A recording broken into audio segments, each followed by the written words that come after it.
திருநீரில் மருந்திருக்கு தெரியுமா? திருநீரில் மருந்திருக்கு தெரியுமா?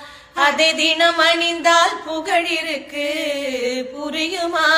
அதை தினம் அணிந்தால் புகழிருக்கு புரியுமா?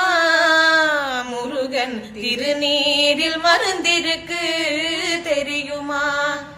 அருள் மணக்கும் ஐயனின் திருமருந்து, அருள் மணக்கும் ஐயனின் திருமருந்து, நல்ல அறிவு கண்ணை திறந்து வைக்கும் மறுமருந்து.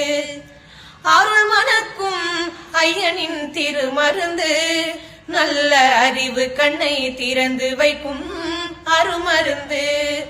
அன்பு வழியில் வாழ வைக்கும் பெருமருந்து,